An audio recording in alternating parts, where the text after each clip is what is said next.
Let us all prepare our hearts to worship the Lord. Yan, in-invite ko po na since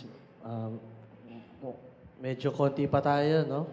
I invite you to move at least one seat forward. Magana tayo, maglapit-lapit tayo lahat. Medyo punuin muna natin yung mga upuan sa harap. Ayan.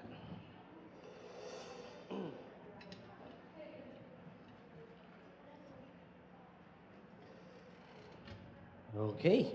Good morning, church.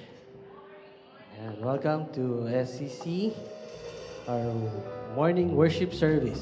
And let me read to you in James chapter 4, verse 10. It says, "Humble yourself before the Lord, and He will lift you up." Ayan. Today, we gather not in pride or in our own strength, but in humility before the one who made us. The word says, "Humble yourself before the Lord, and He will lift you up." We come from the dust, yet His presence we are lifted into honor. Ayan. So let's come to the Lord in prayer. Dearest Heavenly Father, we humbly come to Your presence, kneel down with hearts full of joy and hope in You, declaring Your goodness, Your faithfulness, Your love, and Your mercy, lifting You up and giving You honor and glory. Lord, we thank You for Your presence and the presence of each and everyone here, Lord God. Fill us with Your love, with Your spirit, with Your wisdom and understanding. And Lord, help us, Lord God, to concentrate and focus only to Your word, and that we may give You honor and glory. Lord, fill this place with Your people. For those who are still on their way, may Your traveling mercies be upon them. Lord, prepare us as we worship You and give You praise and hear Your word, Lord God. Lord, all this we ask. In Jesus' name we pray. Amen. Yan. God is good all the time. Yan. All the time, God is good. So no matter where we've been, He takes us, the humble, the broken, and lifts them into His presence. So let's begin with joy, declaring together, "Lord, You are good." Come on, let's worship Him with all our hearts. Let's worship Him together. All glory to God. So all clap our hands.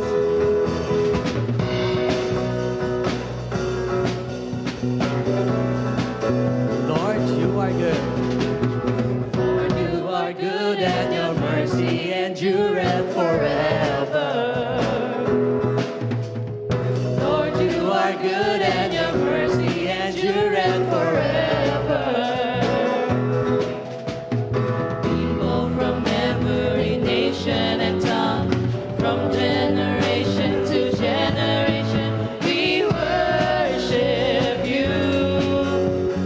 Hallelujah, hallelujah, we worship You for who You are.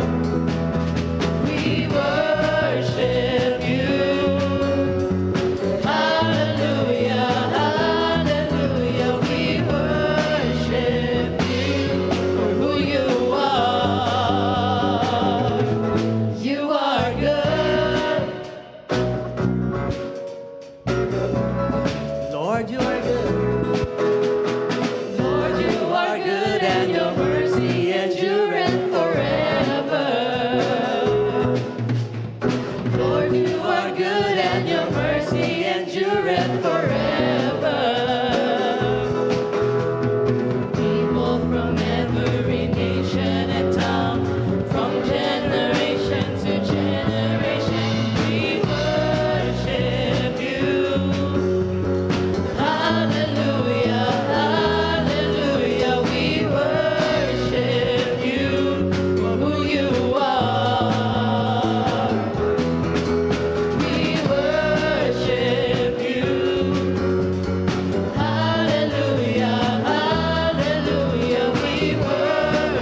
Amen. All glory and honor to the Lord. Yes, Lord, you are good, and because you are good, we can trust with you every part of our lives. Worship is not just singing, it's about letting God transform us from the inside out. So today, let's humble ourselves before the Lord and lay down our pride, our plans, our fear, and let's say, Lord, change us from within.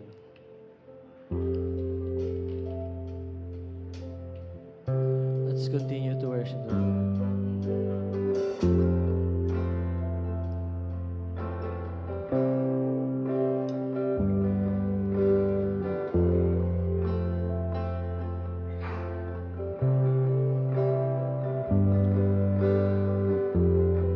Let's sing 1,000 times I feel. Sometimes I feel still your mercy remains. Should I stumble my sin, I'm glad in your grace, everlasting. Your light will shine when all else fades, never ending. Your glory goes beyond all fame. My heart and my soul, I give you control. Control me from the inside out, Lord. Let justice and praise become my embrace, to love you from the inside out.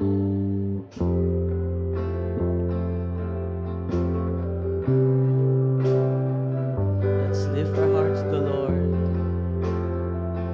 Your will above all else. Your will above all else, thy purpose remains. The art of losing myself and bringing you praise, everlasting. Your light will shine when all else fades, never ending. Your glory goes beyond all fame. My heart and my soul, I give you control. Control me from the inside out, Lord. Let justice and praise become my embrace, to love you from the inside out, everlasting. Your light will shine when all else fades, never ending. Your glory goes beyond all fame, and the cry of my heart is to bring you praise from the inside out. Lord, my soul cries out.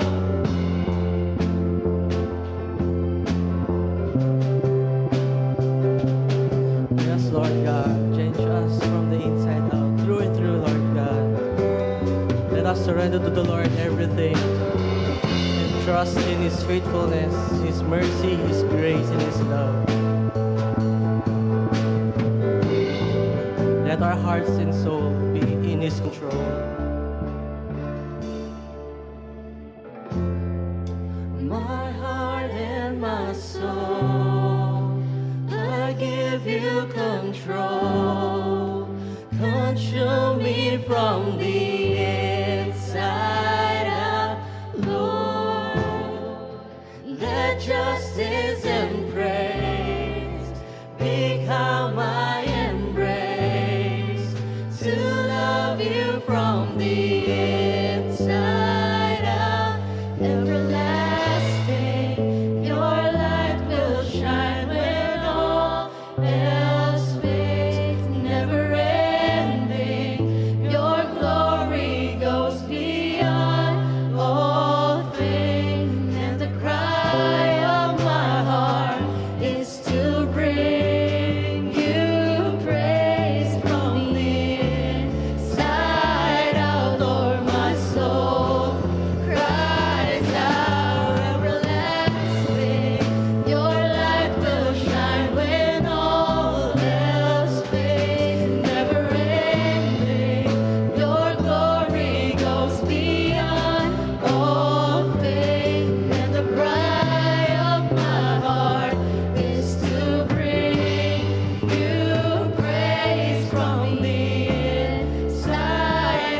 Yes, Father God, we surrender everything to you and let you be in control of everything.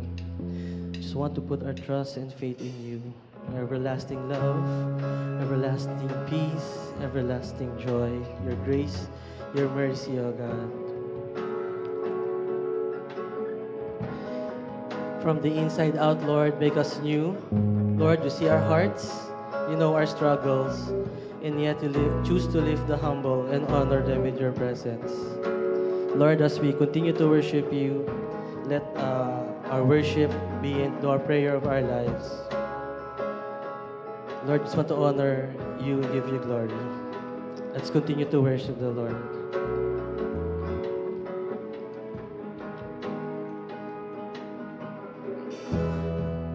The King of glory, Coming on the clouds with fire, the whole earth shakes, the whole earth shakes. let's sing with our hearts.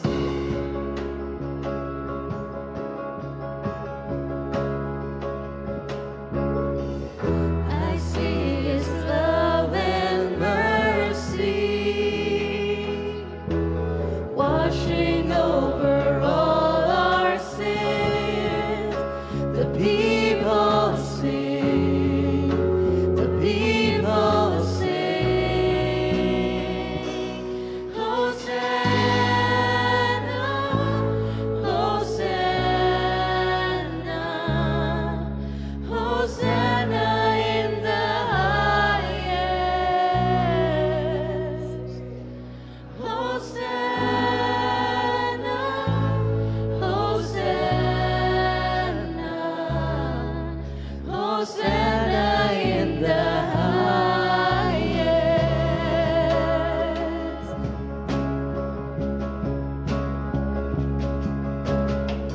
I see a generation rising up to take their place with selfless faith, with selfless faith. I see a near revival, stirring as we pray and sing. We're on our knees, we're on our knees. Hosanna, Hosanna, Hosanna in the highest. Hosanna, Hosanna, Hosanna in the highest.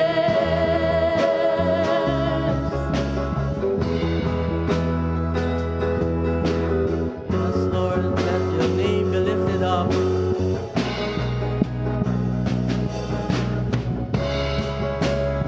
Give you honor and praise only to you, Lord God.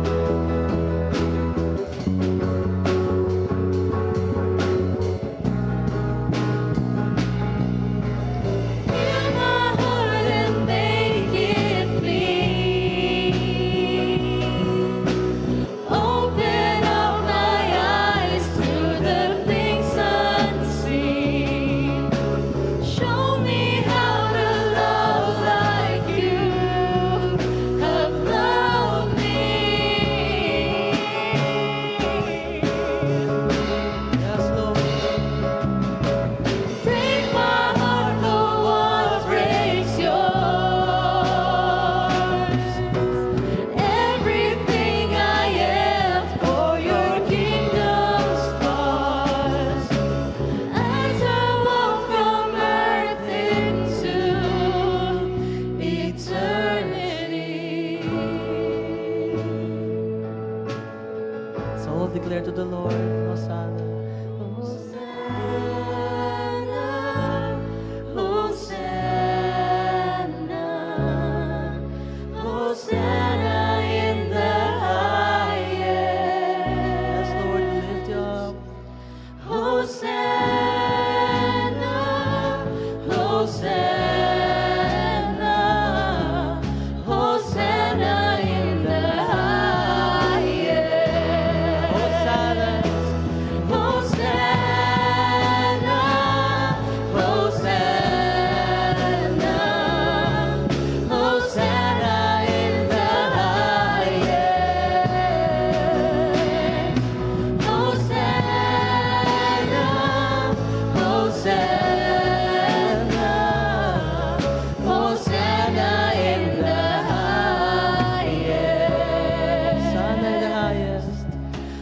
Hosanna in the highest.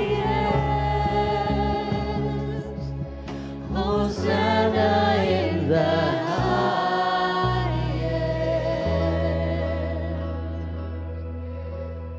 Let's give God a clap offering, our honor and glory all to Him. We can now be seated.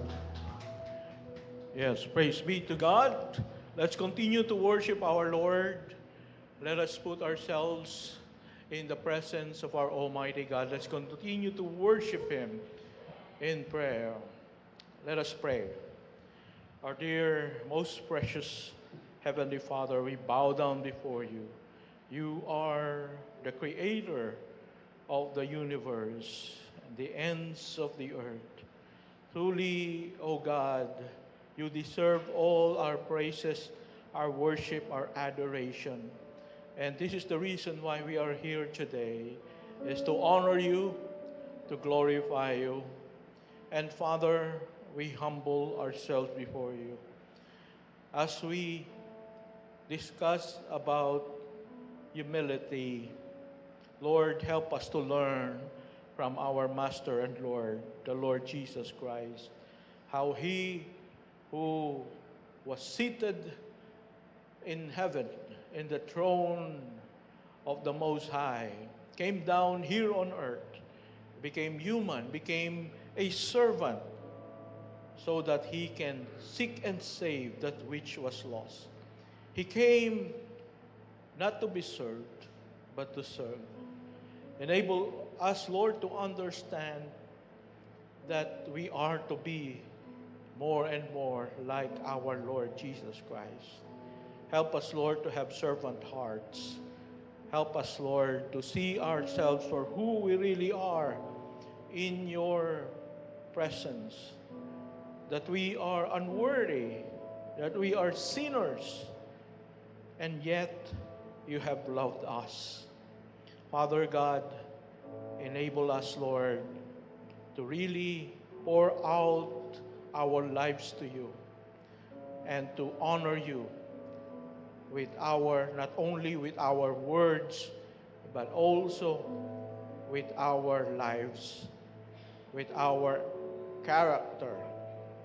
Enable us, Lord, to obey you in everything in our lives. I pray, Father, that as a community of believers, we would give our lives to you, to worship, to serve you, and to bring others to the saving knowledge of our Lord and Savior Jesus Christ. Bless our church, O God, as we worship you, and I pray that your name will be honored and will be magnified today. This is our prayer. In Jesus' name, amen and amen. Good morning, everyone. Welcome to Solace of Christ. And here we are, family. And kumusta po kayo? Maraming sa bakasyon ngayon, long weekend. But we praise God for those who are here. I do believe that God is honored that you chose to be here. Palakpakan natin ang Panginoon. Okay, and we thank the Lord also for the life of Pastor Benji.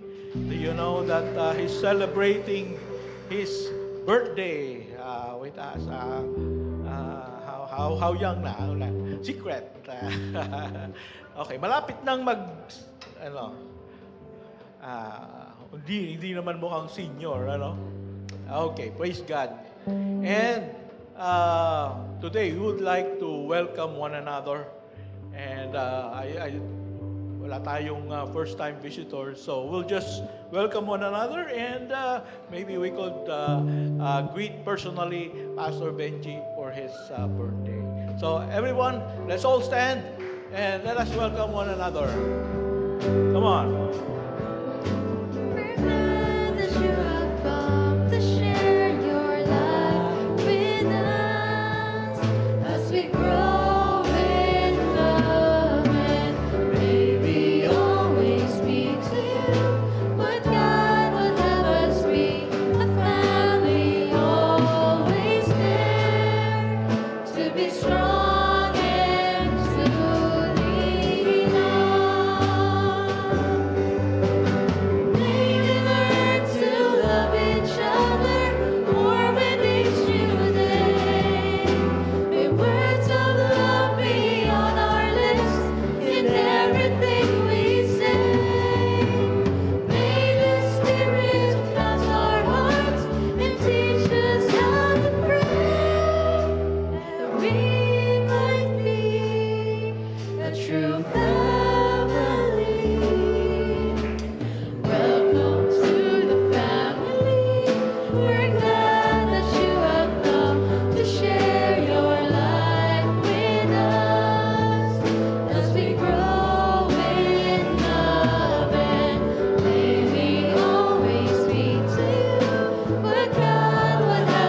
much. You may be seated.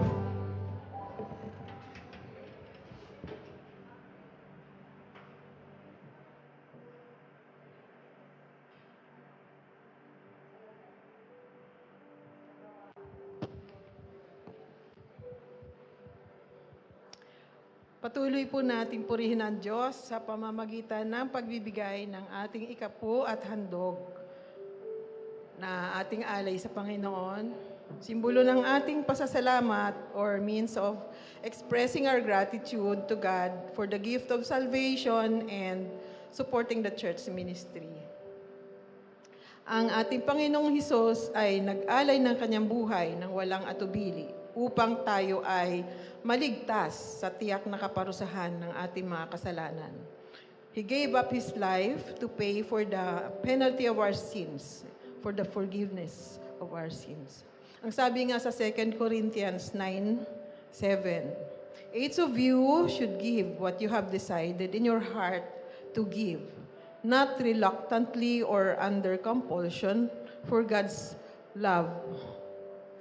For God loves a cheerful giver. The Bible outlines 5 benefits of giving. These are financial blessings and provisions.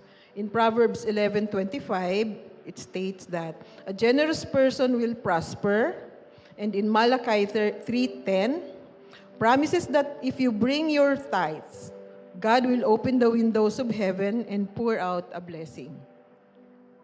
Yung second benefit ay joy and satisfaction. Acts 20:35 says, there is more happiness in giving than receiving. At sabi naman dito, yung number 3 na benefit ay eternal treasures. Matthew 6:20-21 instructs believers to store up for themselves treasures in heaven, where they are secure from destruction or theft. At sabi naman, yung number 4 na benefit ay pleasing God. In Hebrews 13:16, it states that sacrifices are pleasing to God. At yung number 5, fostering a generous heart. It helps break the grip of greed and selfishness. Giving also builds faith, encourages empathy, and helps you trust God's provision instead of your own resources. Giving is presented as a way to demonstrate faith, break the power of greed, and become more like Christ. We thank God for all the blessings we receive here at SCC to support the ministries. The October Praise successfully done with your support, the ongoing church planting in Dumaguete and in Tampilisan, mission support to our missionaries and pastors as well as the volunteers. For those who are here today, please drop your tithes and offerings in a box provided at the back, or you may opt to transfer online to SCC bank accounts or GCash. Details are shown on the screen and in your brochures. So let us pray for our tithes and offerings. Lord God, we acknowledge that everything we have comes from you. Help us to give generously and cheerfully, knowing that you will multiply what we give. May these offerings be a blessing to others, and may they glorify you in Jesus' name. Amen.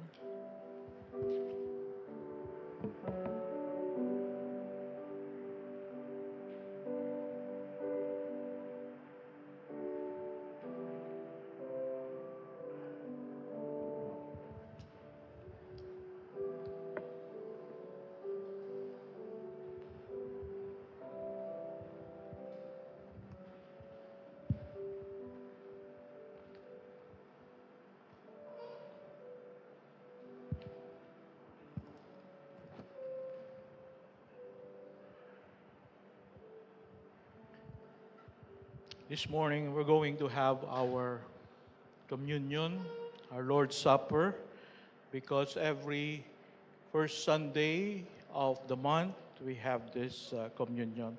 So the elders will be distributing the elements. Please get one.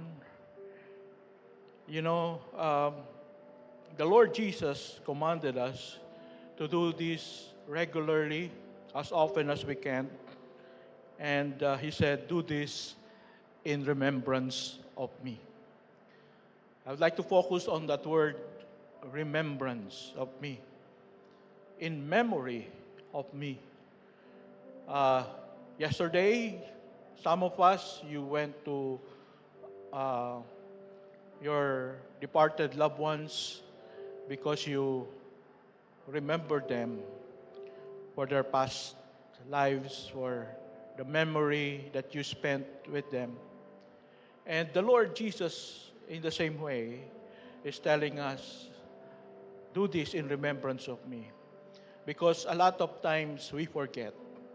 We forget what He did for us. For so many centuries, a lot of Christian churches forgot what Jesus did. And they now believe that salvation is not only by faith, but it is also by good works. It is also by sacraments. It is also by obeying the commandments. And so they have forgotten already what Jesus did, that salvation is only through what Jesus did on the cross of Calvary. And so today, I want us to remember that we are saved, not because we are good, not because we belong to a certain denomination or church, not because we obey the Ten Commandments. No, none of that. It is only by the grace of God. It is only by what Jesus did on the cross that we put our faith on, and that saved us.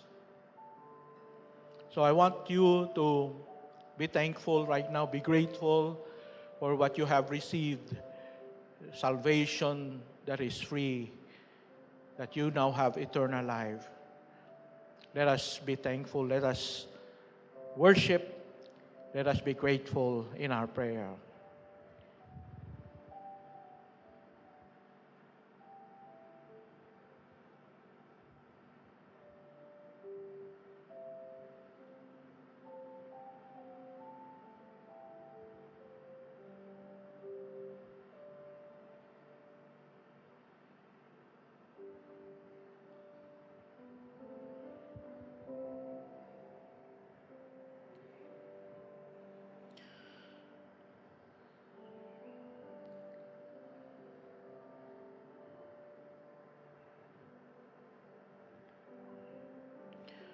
Praise the Lord. Let's lift the bread. For I received from the Lord what I also delivered to you, that the Lord Jesus, on the night when He was betrayed, took bread, and when He had given thanks, He broke it and said, "This is my body, which is for you. Do this in remembrance of me." Let us say, Lord Jesus, thank you for your body that you have broken for me. Let's partake.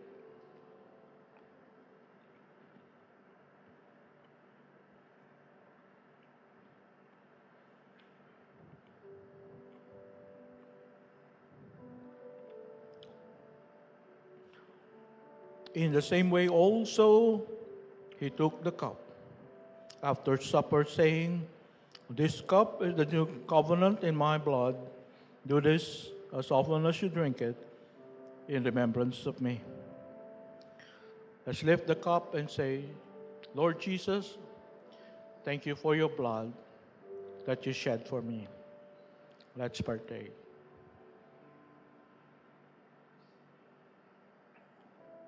For as often as you eat this bread and drink the cup, you proclaim the Lord's death until He comes. Father God, thank you for this time of remembrance. We will never forget what you did for us, that you offered your life on that cruel cross to save us from our sins. And because we have placed our faith in you, our sins have been separated from us as far as the east is from the west. Thank you so much for forgiveness of our sins. Thank you so much for the eternal life that you have given to each and every one of us. This is our prayer in Jesus' mighty name. Amen and amen.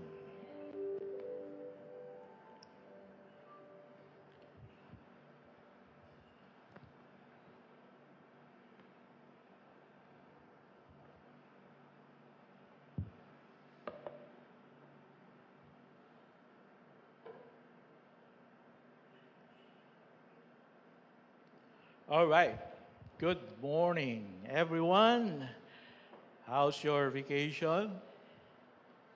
All right. So, again, welcome to Solace of Christ. We are nearing the end of our excellent Wisdom Sermon series. And 2 more Sundays, and we will be finishing this sermon series. And I hope that we are gaining more wisdom as we study the Proverbs of King Solomon, one of the wisest man on earth. And today, we will be learning about the subject of humility. Everybody say humility. Okay, how many of you here can say that you are humble? Taas ang kamay. Oh, okay. Meron ko isang nagtaas na kamay. Hindi ko na sasabihin kung sino. All right. Okay. So, we will learn about humility. Dust to dust. Humble to honor. And maring inisip mo, why dust to dust? Well, you know, the term dust to dust, it's from the Bible. Alam nyo ba? Sabi sa Genesis 3:19, sabi ni Lord, no? For dust you are, and to dust you shall return. Okay? So God said that you are dust. Sabihin mo nga sa katabi mo, you are dust. Alabok ka lang. Yeah. Okay. So God formed Adam from dust.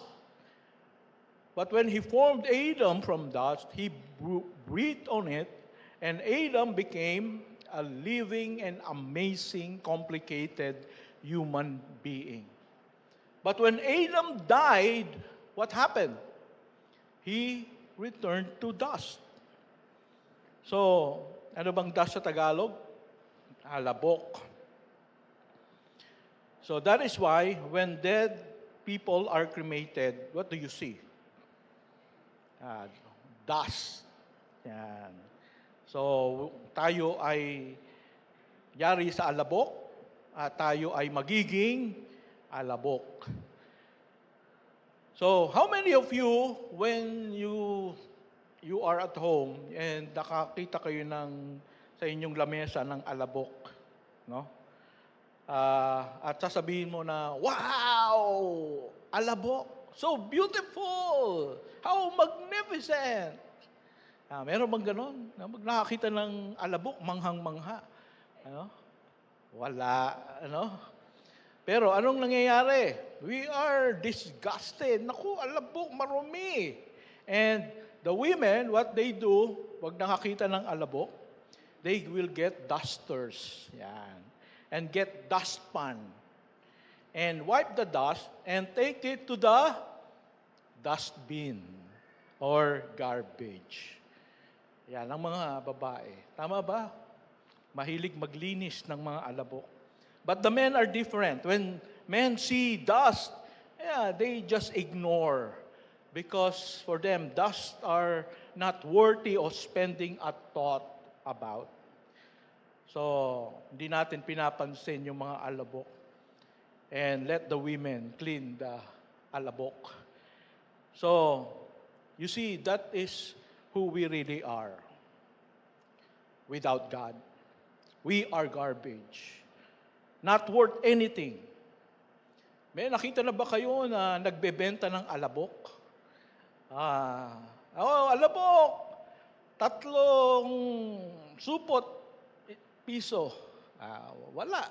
Why? Because it's worthless. And that is why God hates it when we become proud and arrogant.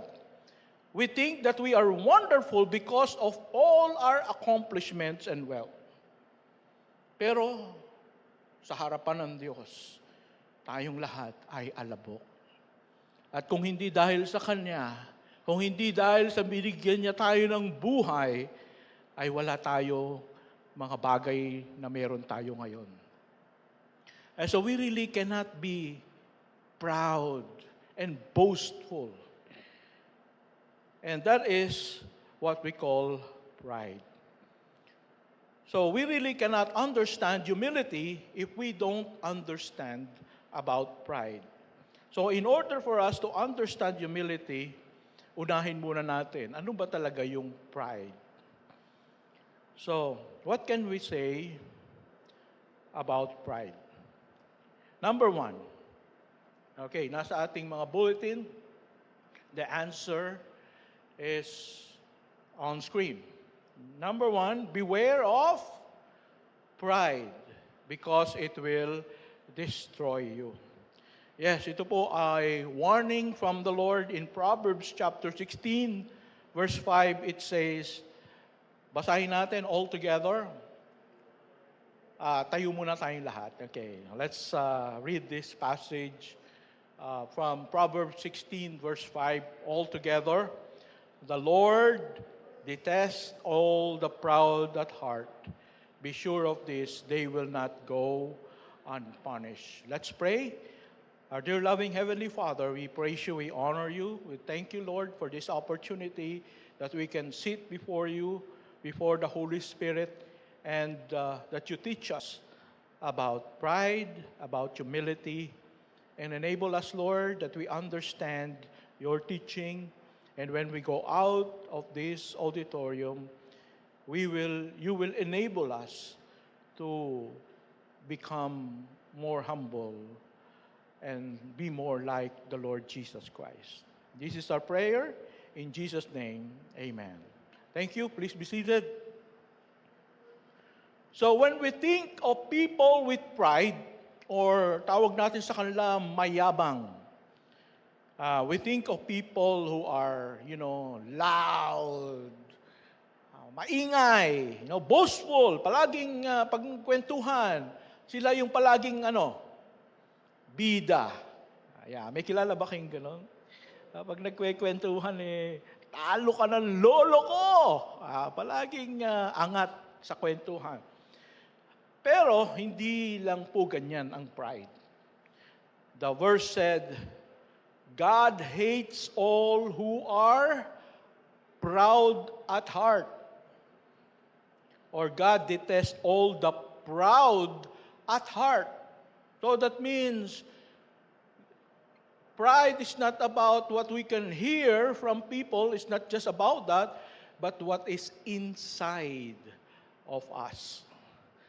So, ibig sabihin, mga kapatid, na pwede pala tayong sobrang yabang pero tahimik lang. Hindi tayo nagkwikwento. Hindi tayo nagmamalaki. At mali ang ating pagkakaalam tungkol sa pride. Pag nakakita ng tahimik na tao, napaka-humble naman, walang kibo. Ayan.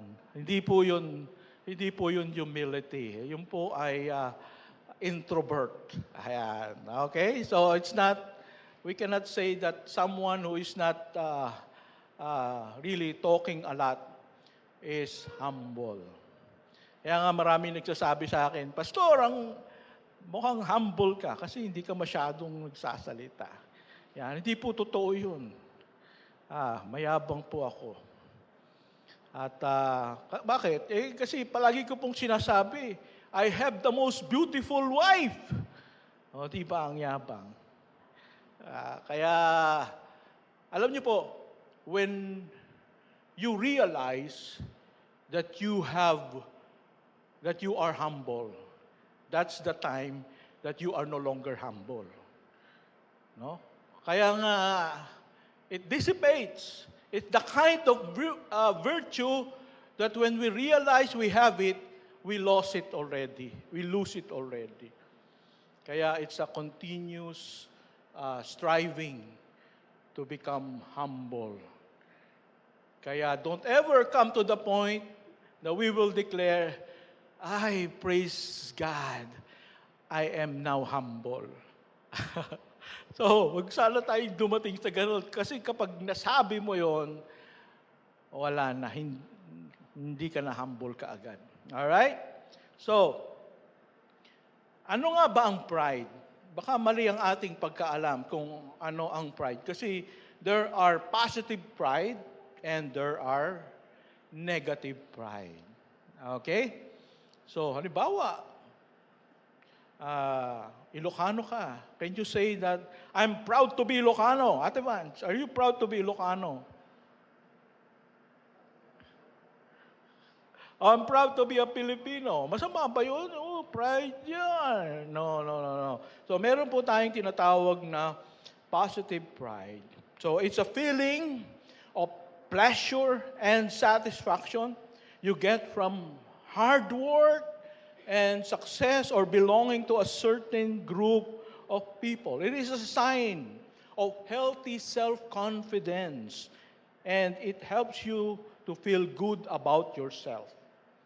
Okay, so kapag masaya ka at satisfied ka sa nagawa mo at na-accomplish mo, you are proud of your accomplishment.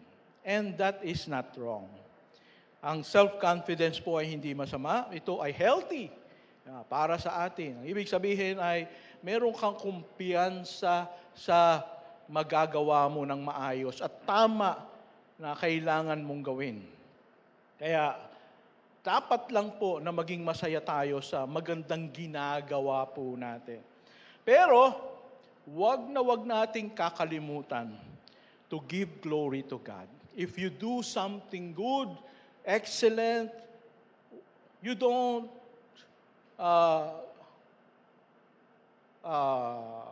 hindi kukunin mo lang yung credit, kung hindi, you give glory to God. And also, parangalan mo rin yung mga tao na tumulong sa'yo. Okay? So, ngayon, ano naman itong negative pride? Ito naman ay yung pagiging arrogant. No? Iniisip mo na ikaw palagi ang tama at magaling. Yung iba, palaging mali. At kahit obvious na mali ka na, hindi mo pa rin aaminin na yung pagkakamali mo. At hindi ka pa rin magsosorry kapag mali ka. Wala lang. At kapag may gumawa ng mas maganda sa ginawa mo, hindi ka masaya. You don't rejoice when others are flourishing, when others are receiving blessings. So, naiinis ka sa mga taong mas magaling sa'yo. Okay? So, that is pride. Now, next about pride is, letter A, pride leads to conflicts. Everybody say, pride leads to conflicts. Yeah, yes. Is it true na kapag ang taong mayabang o mapagmalaki ay palaging napapaaway, palaging nasasangkot sa kaguluhan? In Proverbs 13, verse 10, it says, pride leads to arguments. So be humble, take advice, and become wise. So according to this verse, mga kapatid, ang taong mayabang ay palaging may inaaway, o may nakakaaway, o merong conflicts o arguments na nararanasan. Bakit kaya? So, kung palagi kang may kinaiinisan o may naiinis sa'yo, chances are, you are proud. Hindi ka kasi nagpapatalo. Kailangan ikaw palagi ang lalabas na tama sa mga arguments. You are not willing to accept defeat. You are not willing to hear others' ideas or others' suggestions. Palagi mong sinushoot down yung mga ideas ng iba kasi nga you believe that your ideas or your proposal or your conviction or your belief is always right. Mga ganito ba tayo, kapatid, na mali kayo, ako ang tama. No? So, Kapag ganito po tayo, palagi tayong may conflict, no? So, hindi, yung mga taong ganito, hindi talaga isusuko yung kanilang posisyon. Kaya madalas yung ibang tao na lang yung nagbibigay ng daan sa kanila para wala na lang gulo. Okay? Pero anong sabi sa verse na ito? Instead, you be humble. You take advice and become wise. So, ibig sabihin, mga kapatid, dapat pala marunong din po tayong magbigay daan para sa iba. Minsan, tumanggap naman tayo ng advice sa ibang tao. Pakinggan mo din yung kanilang pananaw, yung kanilang perspective. Kasi maaring meron din namang kabutihan o tama yung kanilang sinasabi. Okay? So, maaring may point din sila. Maaring yung opinion nila is much better than your opinion. And it says that when you do that, you listen to what other people are saying, you give way to others, it says here that you become wise. Kasi hindi naman tayo perfecto lahat. Meron at meron tayong hindi nakikita, na nakikita ng ibang tao, na kailangan din natin silang pakinggan. Okay? So no matter how intelligent you are not perfect. And sometimes, there are better opinions than yours. So, you must all be warned because, letter B, pride leads to your fall. Pride leads to your fall. Anong sabi sa Proverbs 16 verse 18? It says, pride goes before destruction, and a haughty spirit before a fall. So this is the future of the people who are not willing to change and repent of their pride. It says they will self-destruct. They will fall from their high position. You remember in the Bible about Lucifer. Who is Lucifer now? Satan. But before, Lucifer, he was the highest among the archangels. He was higher than Michael the archangel or Gabriel the archangel. But Lucifer became proud. He wanted more recognition, more honor, and he wanted control. He wanted to control the angels. And he doesn't want to obey God. So, God brought him down. And he became Satan. So you see, the Bible says God hates the proud. It means when we are proud, God considers you as His enemy. I want you to realize that when we are proud, God considers you as His enemy. And what happens to God's enemies? Okay? He punishes them. He defeats them. He destroys them. So we will not survive and win if we are enemies of God. So let us all be warned. I cannot be proud because God will bring me down. All right? So no matter how secure you are in life or in your position, a time will come, God will make you fall. So let this be a warning for us.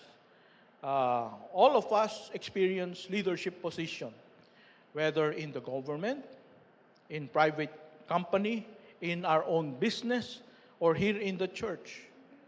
We are all considered leaders. So how do we know if a leader is proud?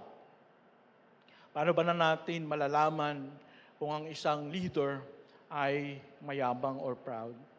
When you have a leadership position, you always want to show your superiority, that you are in charge and nobody can mess up with you.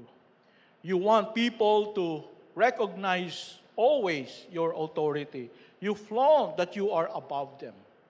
Nobody can do anything without your approval from you. You want to show that you are the one in charge, and nobody can correct you. And when you make mistakes, you don't say sorry. You don't ask for forgiveness.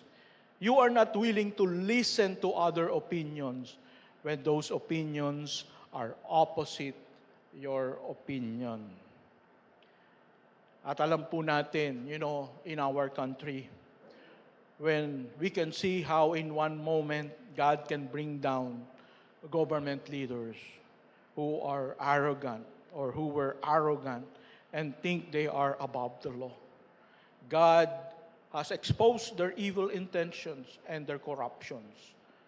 And God has brought them down in a shameful way. And it's very hard to recover from that. Kaya it's a lesson for all of us.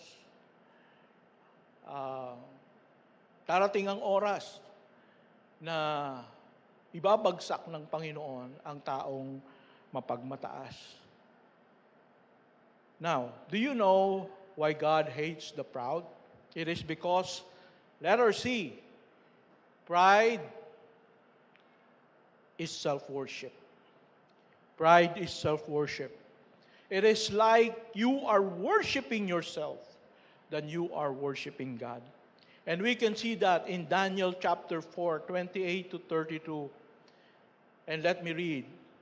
All this came upon King Nebuchadnezzar. At the end of 12 months, he was walking on the roof of the royal palace of Babylon. And the king answered and said, Is not this the great Babylon which I have built by my mighty power as a royal residence and for the glory of my majesty? While the words were still in the king's mouth, there fell a voice from heaven. O King Nebuchadnezzar, to you it is spoken. The kingdom has departed from you, and you shall be driven from among men, and your dwelling shall be with the beasts of the field, and you shall be made to eat grass like an ox. This is actually the story of one of the greatest king in history. And his name is King Nebuchadnezzar. Siya po ay hari ng Babylon. And he experienced a lot of victories in battles. Can you imagine? Even Israel, he defeated and brought exiles from Jerusalem to Babylon. That's how powerful he is. He defeated God's people, the Israelites. So, his empire is one of the biggest empire and territory in the world. He's one of the wealthiest king. And do you know that his palace was one of the most beautiful palaces in the world? It's called the Hanging Gardens of Babylon.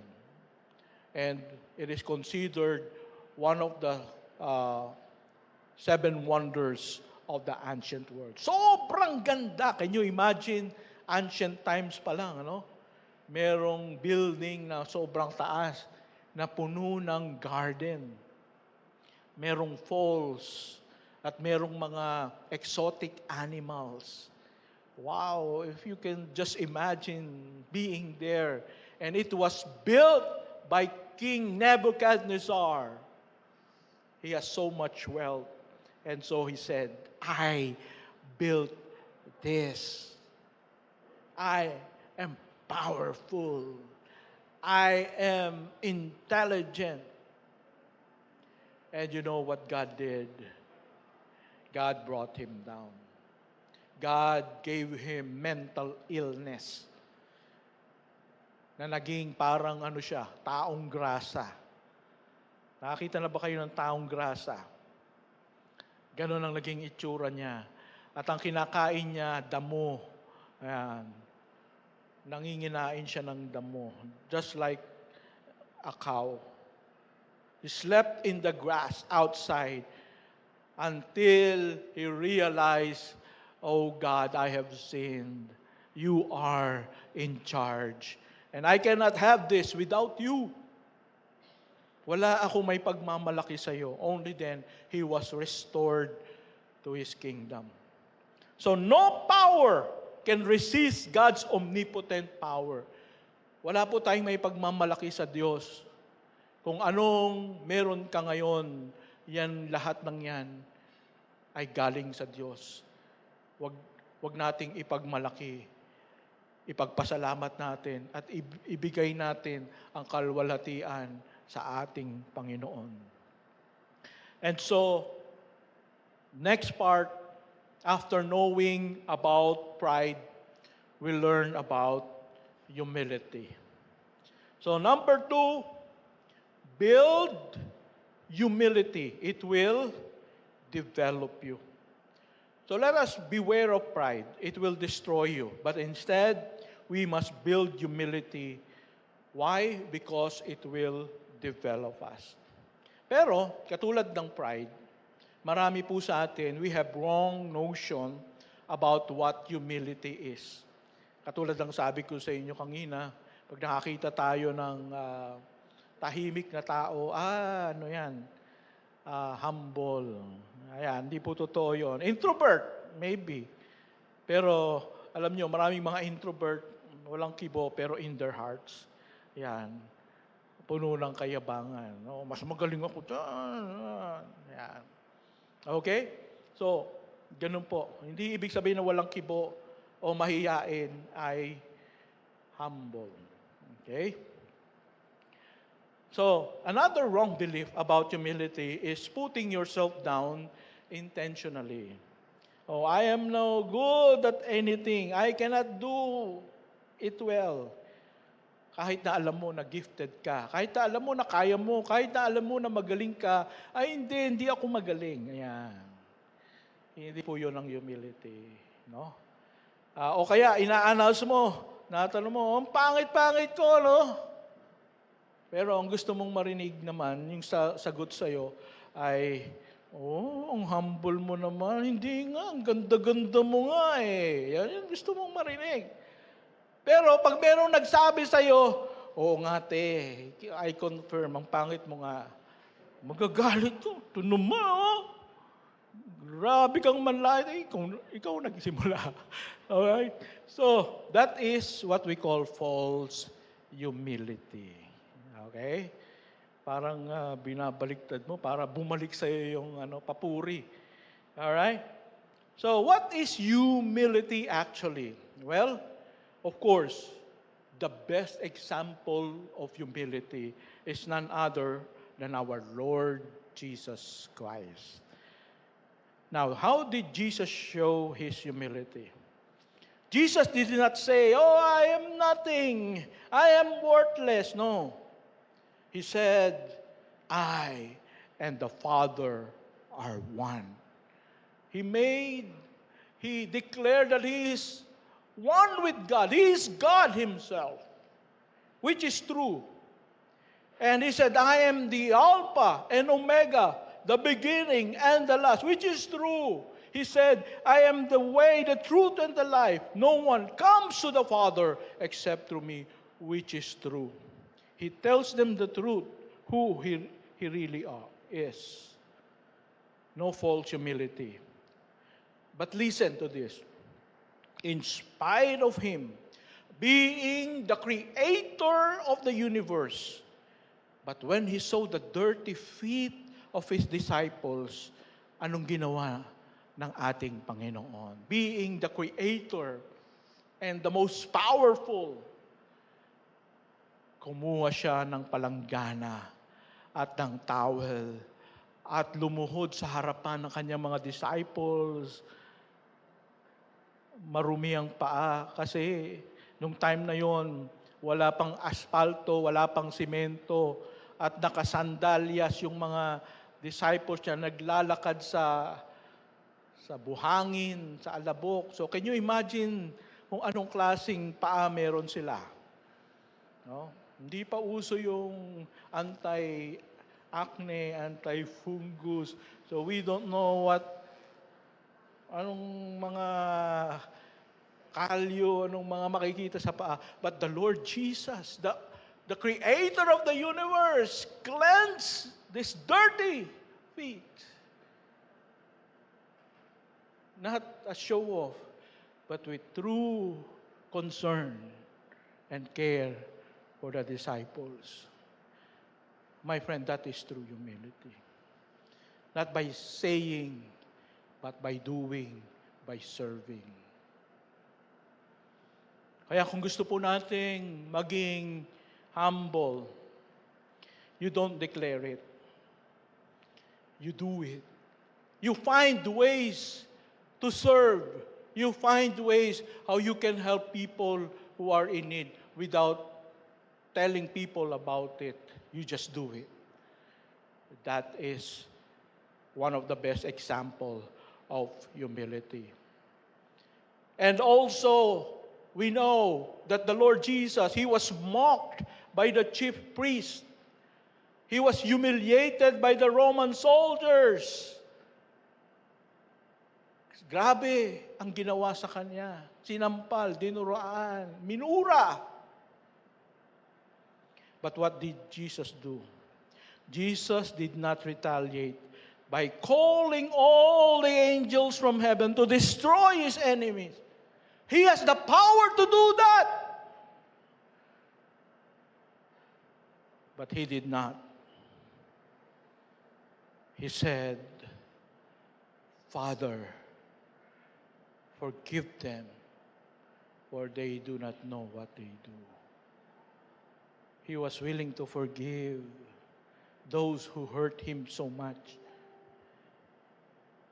Kahit na He has the authority, He has the power to retaliate, He did not. And that is humility. Pag nasasaktan ba tayo, mga kapatid, minsan parang gustong umigkas. Parang automatically, parang gusto mo maging Manny Pacquiao. Gusto mo kagad makagante, But that is not humility. Restraining yourself is humility. Pagpipigil mo sa sarili mo, yan ang humility. Jesus has no ego. So why do we aspire to be humble? First, being humble makes you wise. Okay? Proverbs 11 verse 2. When pride comes, then comes disgrace. But with humility comes wisdom. Mga kapatid, humility also is accepting your limitation as human being, that you need God's help in doing the things that you need to do. So, it is the acceptance that you need God or you need good advice from people who can help you. Yung bang aaminin mo na, mga kapatid, hindi ko kaya to, kailangan ko ng tulong nyo. Hindi mo kaya, pero kaya ko to. Tapos mali. Mali yung pagkakagawa. That is pride. So it's not a problem if we will show our vulnerability and weakness to others. Pride is not knowing what to do and going forward without asking for help from those who can help you. Humility is admitting, hey, I'm not really good in this aspect, in this area. Can you please help me? Hindi ko alam gawin to. Sinong nakakaalam? Tulungan mo naman ako. Ayan, that is humility. Because you ask people who are knowledgeable, things get accomplished well. It is not wrong to be truthful that you need help and advice when you really need it. Kaya wag po tayong mahiyang humingi ng tulong kapag hindi natin kayang isang bagay. Ito po ay pagpapakita lamang na hindi tayo mayabang. Letter B, being humble brings what? Honor. In Proverbs 22, verse 4, it says, by humility and the fear of the Lord are riches and honor and life. Alam niyo po, makita natin sa verse na ito, the fear of the Lord and humility are entwined together. Magkasama ang pagkatakot sa Diyos at ang humility. This means that you recognize that God is ultimately powerful and in control of everything in the universe, and there is nothing that He cannot do. All things are possible with God. And because of that, you humble yourself before God and you ask for God's help. Lord, I need you to help me with this. Hindi ko kaya to. Kahit na may konting alam ako, pero I need you. Because you'll never know. Things can go wrong. But God is in control. He has the power. And so you ask God, Lord, help me as I do this. Kahit na alam mo na yung gagawin mo, you still ask God. Because sometimes we don't see everything. Sometimes God will make you realize something na kailangan mo pala. So,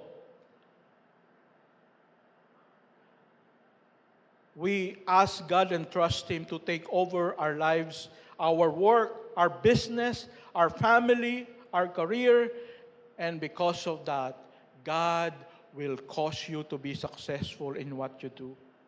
And it will result that people will accord you honor and praise because they recognize God's grace in your life. Nagkaroon ka ng success, nagkaroon ka ng blessing, not because of you, but because of God. And they will give you honor. And letter C, and last, being humble brings what? God's favor. In 1 Peter chapter 5, verse 6, humble yourselves, therefore, under the mighty hand of God, so that at the proper time, He may exalt you. Mga kapatid, we are commanded to humble ourselves under the mighty hand of God.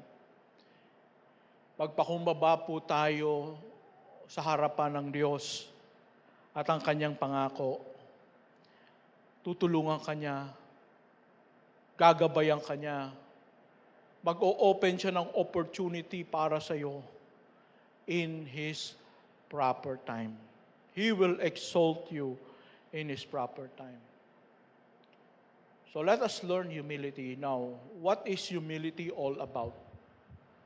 Next slide, please. Humility is first lowliness of mind. Mababang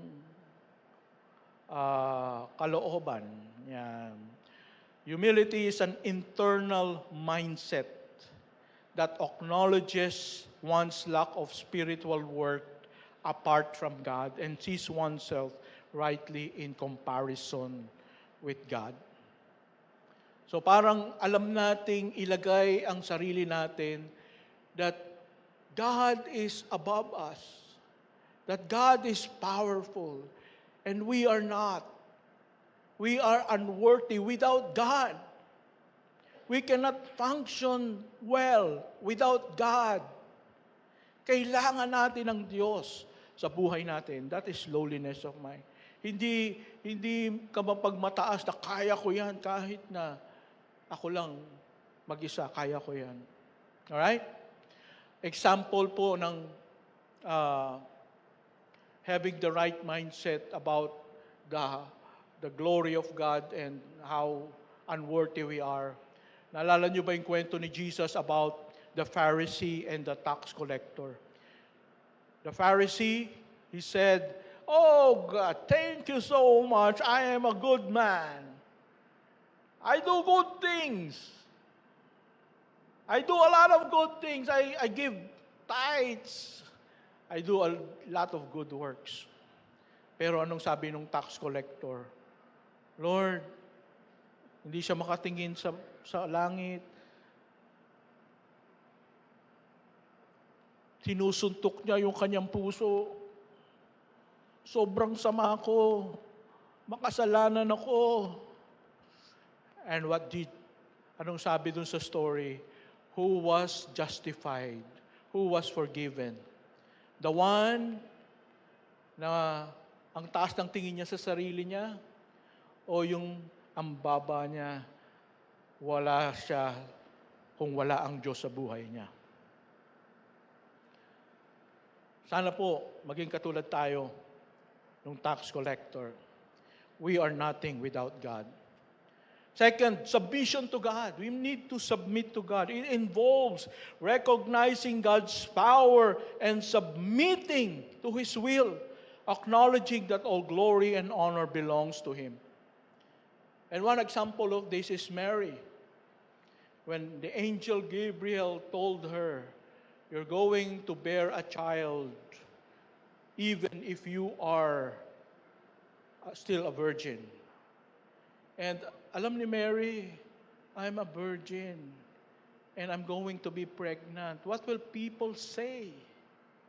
But Lord, let it be unto me according to your word. I am willing to suffer. I am willing to obey, even if it will be uncomfortable for me. Yung pong humility. Lord, bahala ka na sa akin. Alam ko, pag sumunod ako sa iyo, maraming masasabi yung mga tao. But I submit to you. And third, putting others first. A humble person does not act out of selfish ambition or vanity, but instead values others above themselves and look to their interest. Sabi nga, consider others better than yourself. Ganun ba tayo? Mas mahalaga ka para sa akin. Kaya hindi ako magsasalita ng mga bagay na makakasakit sa iyo because I care for you. At, one of the things that we can remember is John the Baptist, about putting others first. He said about the Lord Jesus, I must decrease, but He must increase. You make people increase more. You help people to be leveled up.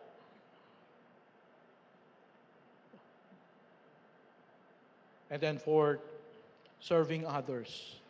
And we can see that when Jesus washed His disciples' feet, we can demonstrate humility by actions, by means of serving, gentleness, and patience. And lastly, dependence on the grace of God. It is a recognition of our need for God's grace and salvation, accepting it with gratitude rather than trying to save ourselves through our own merit. Kailangan po nating magtiwala sa biyaya ng Diyos. Alam niyo, si Paul, ang sabi niya, I am what I am by the grace of God. I was able to accomplish so much, not because I'm good, but because of the grace of God. Sa biyaya at tulong ng Diyos, nangyari itong mga bagay na ito. Even, he said, he has thorn in the flesh. Lord, remove this thorn in the flesh so that I can do more. But God said, no, because my grace is sufficient for you. Magiging mayabang ka, Paul, kapag you are 100% healthy, and 100% intelligent, and 100% the doors of opportunities will open to you, no challenges, no opposition, magiging mayabang ka. But when there are challenges, when there are health issues in your life, when there are oppositions, I cannot be able to do this, but it happened. And there's so many souls who got saved. Oh, it's not me. It is the grace of God. Kaya nagpakumbaba siya sa harapan ng Diyos. Let's close our eyes and bow our heads. Kaibigan, kumusta ka sa harapan ng Diyos? Ikaw ba, nasasabi mo ba that you are growing in your humility? Are there people in your life who are distressed, who are stressed, who are depressed because of you? You ask God, Lord, maybe I am proud. I repent of my pride. Please help me to be more humble. Help me to be more like the Lord Jesus. That I will not retaliate, but I will be more patient with people. That I will have a servant heart, willing to serve.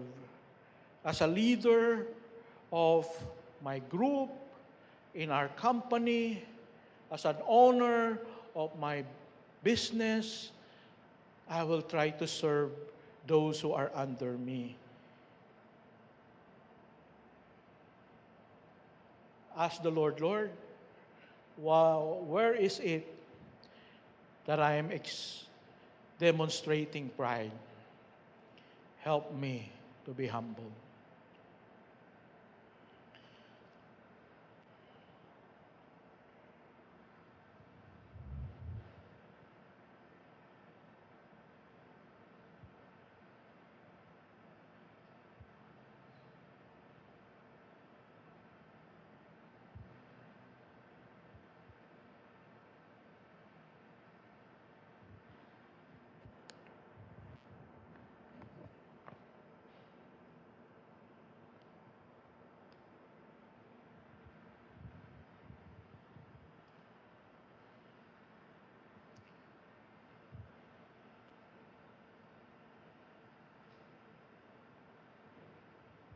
Thank you, Lord, for speaking to us.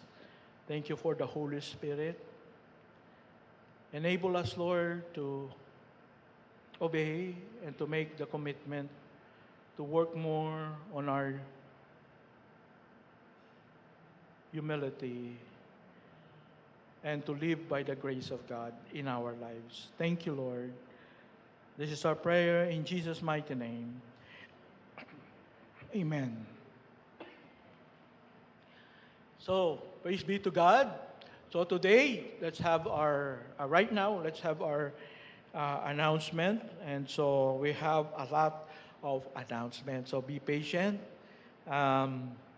First, we call on our Deacon Ken to have a short report about the result of Ministry Week. Let's give praise to God. Come on, by clapping our hands. Mga palakpak po ng pang-holiday. Isa pa po, let's give God a big round of applause. Ayan, thank you po, Pastor F. So let me just, in behalf po of IGSL Team 6, Team 5, kami po ay taos-pusong nagpapasalamat po sa inyo with the support and being partners with us po sa ministry ng ating Panginoon. So for the benefit of everyone, last week po we had na-mention na po kanina sa prayers and even to the bulletins po sa program ninyo dyan, Ministry Week. And so we dubbed it here para October Praise. Yan. Nag-start po kami last Thursday up until Sunday. So yung this is in partnership po with IGSL. So may mga kasama po ako noon and you will see them po again sa mga pictures. And from Thursday to Sunday, we praise God po for the multiple opportunities na Kanyang ibinigay po sa amin, sa atin, na maging part and to minister to others, to share the good news of Jesus Christ and mag-minister po not only to unbelievers, non-believers, but to our fellow brothers and sisters as well. So sige po, next slide. So ito po yung mga pictures lang. And so for Thursday morning, ang ginawa po namin is we went to WCC and we had hospital visitations po. So we ministered to the patients po. And so ito po lang yung aming parang debriefing before we went to each floor na na-assign and pinag-pray po sila. When we had the opportunity po to share the gospel, we shared the gospel. And so yun po yung aming ginawa Thursday morning. And in the afternoon, sige po, next slide. Okay. So in the afternoon po, we had our free coffee evangelism po. So we had a booth set up sa tapat po ng Student Affairs Office. And dyan po kami namigay ng coffee at the same time, nag-share din po ng gospel. So kumbaga yan po yung pakulo muna. And then, kapag sila po ay may time, we converse with them and we share them the gospel. Okay, so next po. Ayun po yung ginawa na po namin on Thursday. And on Friday, we had two services. So muli, I praise God for these people. Pwede po ba natin silang palakpakan at let's give them a round of applause. I praise God for each and every one na nakasama po namin, the volunteers from SCC to facilitate po. Dalawa pong worship services ang facilitate po natin, one in the morning and in the afternoon. And around 100 plus students po yung ating napag-ministeryohan doon. At we share the gospel and we help them talk about their emotions po and how to navigate yung negative emotions na kanilang naranasan. So yun po yung topic ng aming seminar for the whole day po of Friday. So and next, on Saturday po morning, we went po to Escopa for an outreach. So naglaro po yung ating mga magigiting po na player. Ayan, si Kuya Mark, pati si Kuya Robert, and so sila po yung nag-play, and then after playing basketball, they shared the gospel po. While the rest of us, nagbisita rin po kami sa mga bahay-bahay, nangamusta rin po ng mga kabataan doon. And so yun po yung Saturday morning. Saturday afternoon naman, we had po training here in the church about po sa starting and multiplying healthy small groups. Ayan. So which is yun po yung kailangan po ng ating church. And next picture. Ayan. So praise God din po sa mga dumalo. And we really appreciate po your presence po doon po sa ating training. And of course, siyempre, Sunday afternoon, morning. Ayan, morning muna. So salamat din po sa pag-recognize po sa amin and you have shown appreciation to us. Thank you rin po sa mga gifts. Talagang nakakatulong po sa amin sa aming pong buhay sa seminary. And we thank you po for praying with us sa ministry po namin na pinagkatiwala ng Panginoon. And in the afternoon, we had our first po youth fellowship. So, praise God po that the Lord allowed us po to have our first, hindi nga po technically parang youth fellowship, parang naging afternoon service po ata yung ating youth fellowship. And so, we praise God po for this chance and opportunity. And dito po, nakikita na po, we are seeing how the Lord can work in the church. And so, in this next slide po, just to give you po the numbers, although hindi naman po natin, siyempre, tinitignan on how many or how few yung pagkilos ng Panginoon, but for letting all of you know kung gaano po kakapangyarihan ng Panginoon that He would allow SCC to reach many people. So ito lang naman po. The number of people exposed to the gospel we had 247 people po. In the span of 4 days. Oh, 3 days. So, praise God po. And indicated decision to receive Jesus Christ, 96. And the number of brethren trained is 10. Ayan, so yun po yung sa Saturday. And so, church, this is like a foretaste po of how the Lord can work in the Solace of Christ Church. And so, syempre po, ang tanong dyan is paano natin masasalo yan. Syempre po yan ang mga concerned leaders. And so that's also where you come in po. No, we need really volunteers po in the church. Kasi po, let's say, lahat po ng 247 inallow ni Lord na pumunta dito sa SCC. The next important question, paano po natin sila sasaluhin?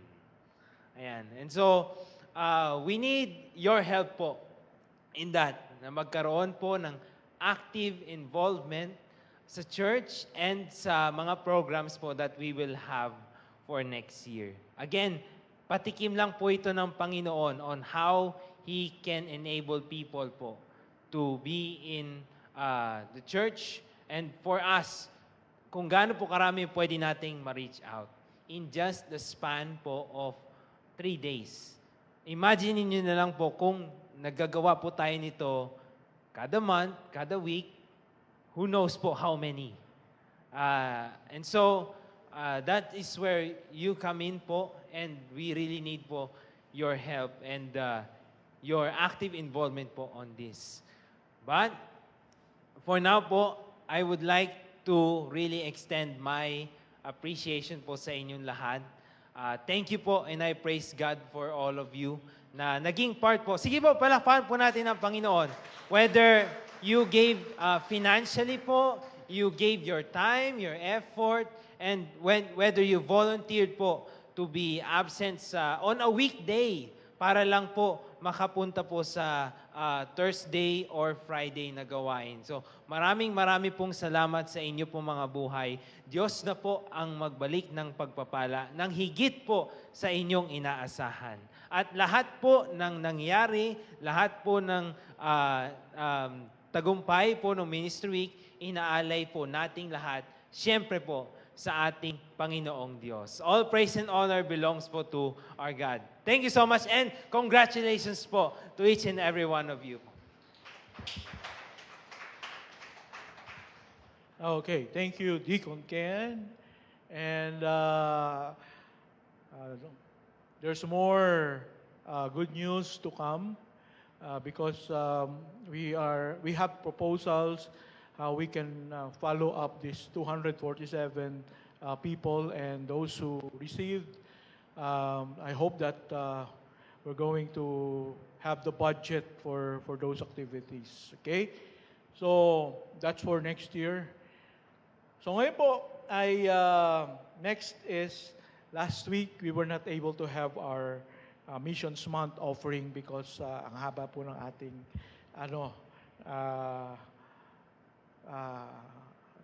service last week. Okay?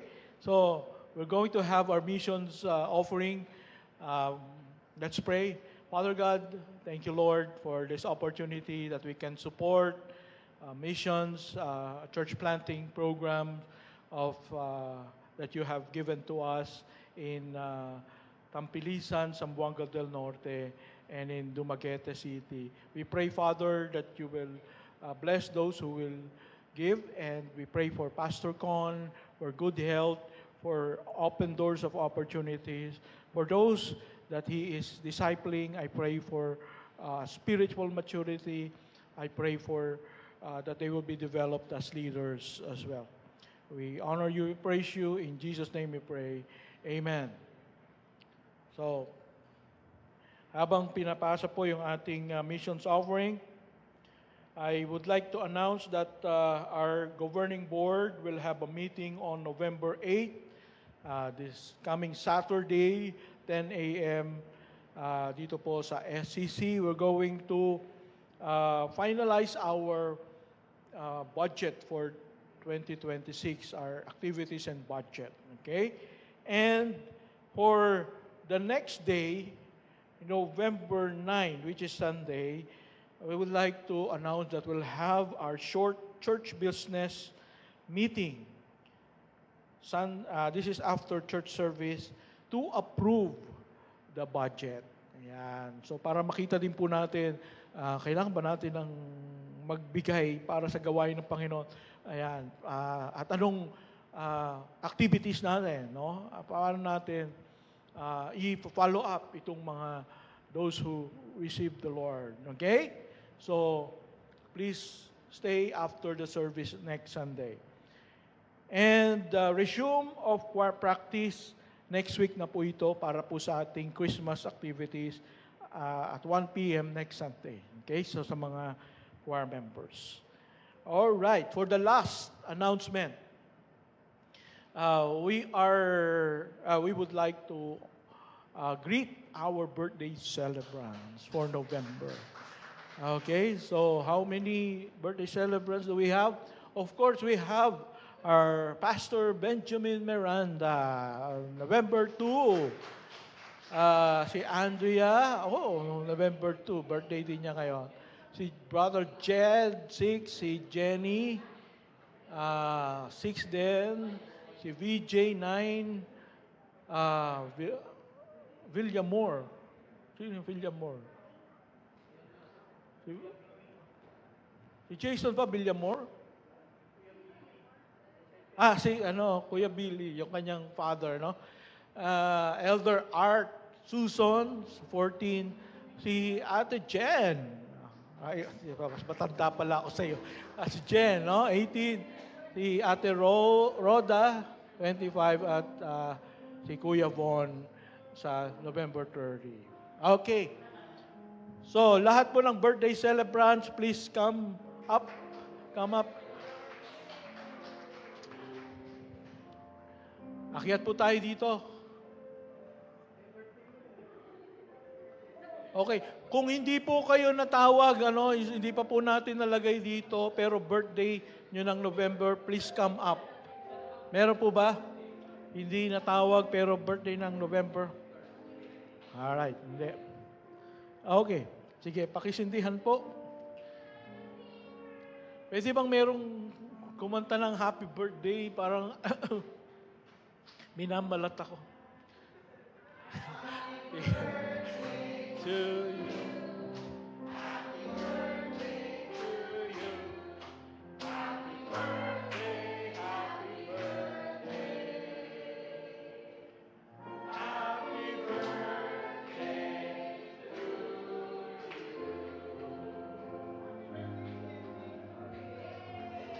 Okay? Ipan. All right, let's pray. Let's pray for them. Let's extend our hands towards them. Father God, thank you, Lord, for our brothers and sisters who will be celebrating their birthday this month. We pray, Father, for your outpouring of your grace, your power, your blessings upon them. I pray, Lord, that they will feel your love, they will experience your grace. And we pray, Father, for open doors of opportunities for their work, for their career. We pray for good health for each and every one. We pray for healing for those who are sick. And we pray, Father, oh God, that they will grow deeper in their relationship with you, Father. May their lives be honoring to you, Father. And we also would like to lift up to you Pastor Benchi for his ministry. We pray, Father, that you will constantly be with him, take care of him, and that you will bless his giftings, Lord, so that he will be able to minister effectively to those missionaries and even to us, Lord, here in our church. Thank you, Lord, for his life. Thank you for using him, Lord, to develop this church and to make this church happen. We thank you, we honor you for all our birthday celebrants, Father. This is our prayer in Jesus' mighty name. Amen and amen. Thank you so much. And we honor also Pastor Benji because Pastor Benji was instrumental for SCC. Without Pastor Benji, hindi po masisimulan itong SCC. So, thank the Lord for, salamat po sa Diyos sa buhay nyo at sa ministry, Pastor Benji. All right, so let's close. I would like to call on our worship team. Let's all stand. Let's close in a word of prayer. Our dear loving, most precious Heavenly Father, we praise you for this Sunday. Thank you, Lord, for bringing us here and experiencing your love and the love of our fellow believers. We pray, Father, that you will constantly be with us and that you will show us your power and that you will enable us, Lord, to accomplish the things that you have commanded us to do, which is to make disciples of all nations. So, help us, Lord, to be faithful to our calling. May we be humble before you and before other people.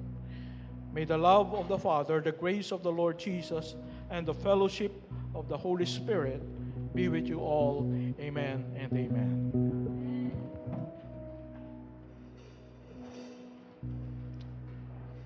Let us continue to declare the Lord's goodness, His love, His mercy, and grace in our lives. Let's continue to sing, Lord, you are good.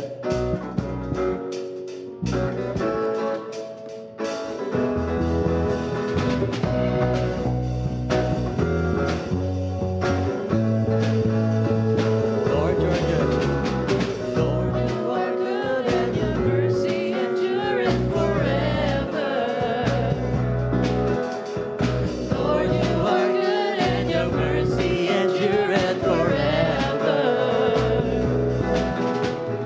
People from every nation and tongue, from generation to generation, we worship you. Hallelujah, hallelujah, we worship you for who you are. We worship you. Hallelujah, hallelujah, we worship you for who you are. all the last time, we worship you. We worship you. Hallelujah, hallelujah, we worship you for who you are. You are good. Amen. Thank you. God bless and see you again next week.